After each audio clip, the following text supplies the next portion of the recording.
Now, looking forward at Catalyst, look, I think that each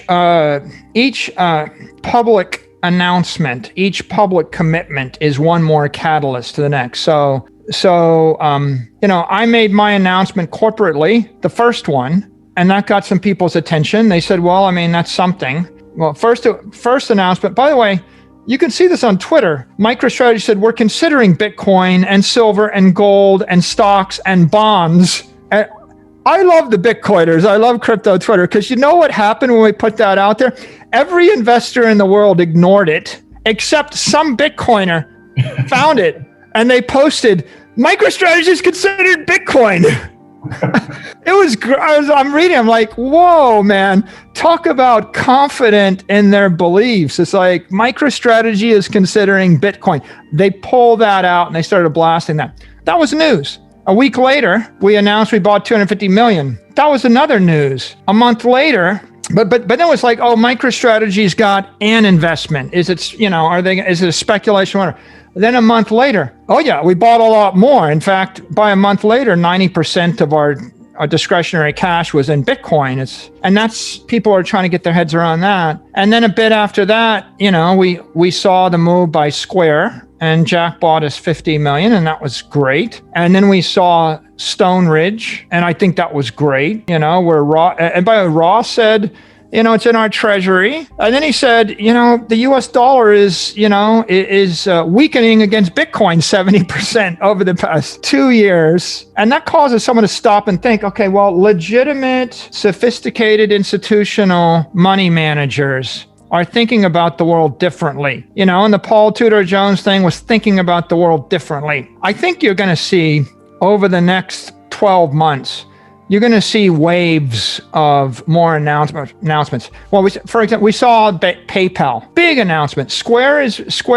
30 million person mobile bank. PayPal is 300 million user mobile bank. I think as you see tech companies build Bitcoin into their offering, those are catalysts, massive catalysts.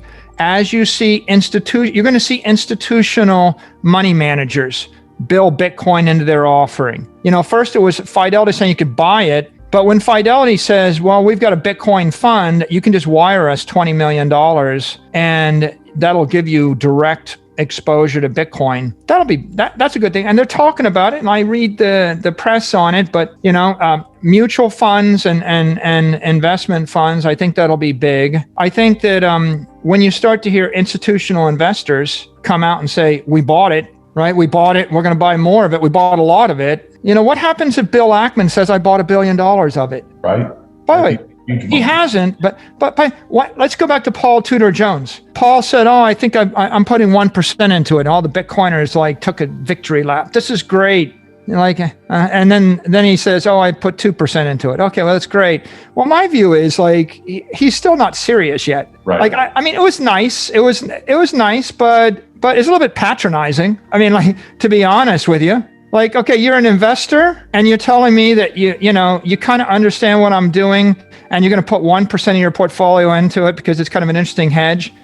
You don't really understand what I'm doing. Yeah, I mean, it's kind of patronizing in a way. If you really understood and you're an investor, you'd say, oh, we made an allocation of X. We put 500 million into it. Okay. We got a $10 billion fund. Well, how important? If you really got it, if you thought, well, all my bonds and equities have fiat underpinnings and they're decaying at 10% a year or more, then you would say, a good hedge would be I put 10, 20, 30, 40% into it. But let's not go there because they do whatever they're going to do. But I'm amused because I think everybody thinks these hedge fund guys know how to make money. If they really knew how to make money, they would put $1 billion into it, and then they would get out on the wire and they would say, I bought $1 billion worth of it. I'm going to buy more. And, and if they were really smart, they would go to the 3 guys they play tennis with in the Hamptons. Because I know these guys, I've been to the tennis tournament, I've seen it.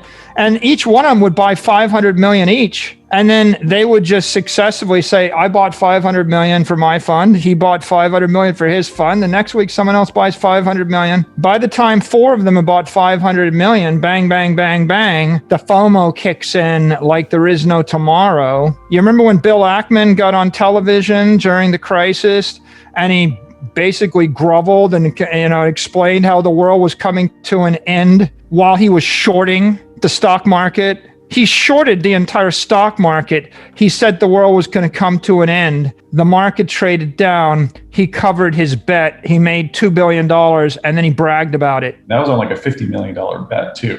There was some crazy asymmetrical return.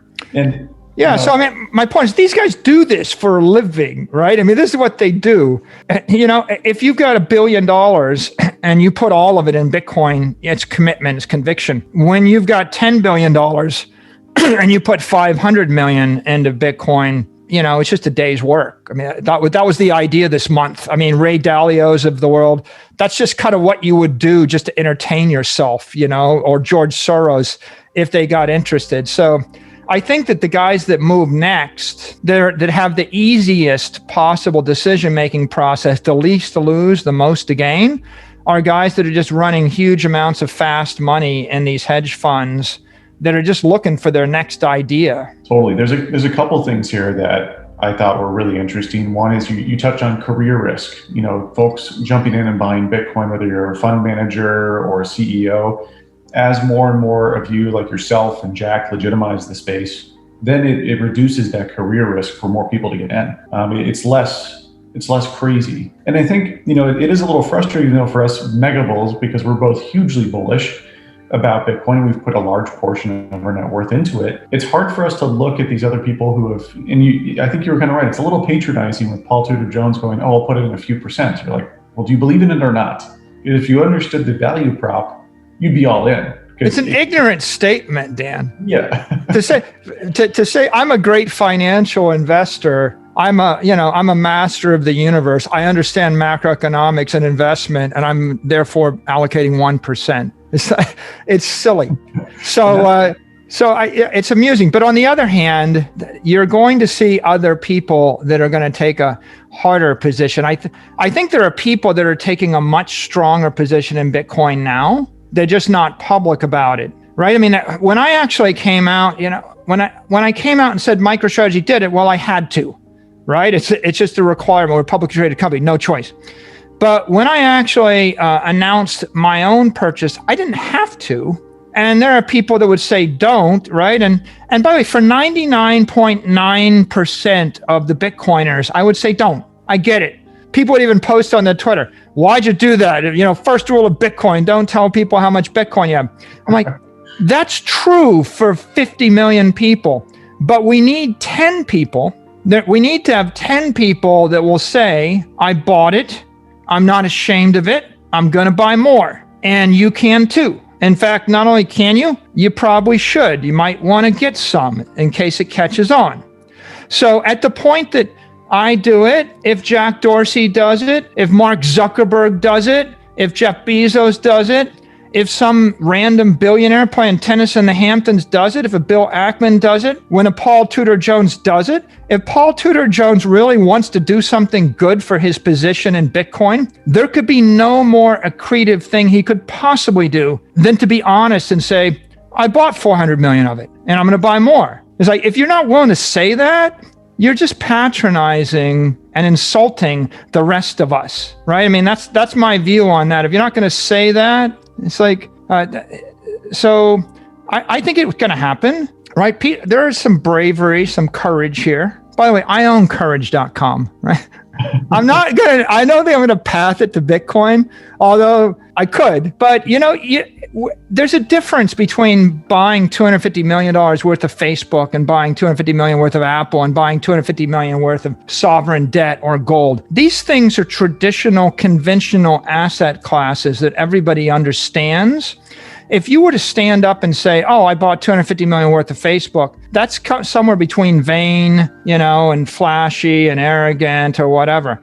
But when you're birthing an asset class, when you're actually legitimizing a brand new idea that 99% of the world doesn't understand and they are either ignorant of or afraid of, at that point, it's important that people with conviction stand up and they say, nothing to be ashamed of. I did it. I'm proud I did it. I'm going to buy more. It wasn't a hedge. It's not a speculation.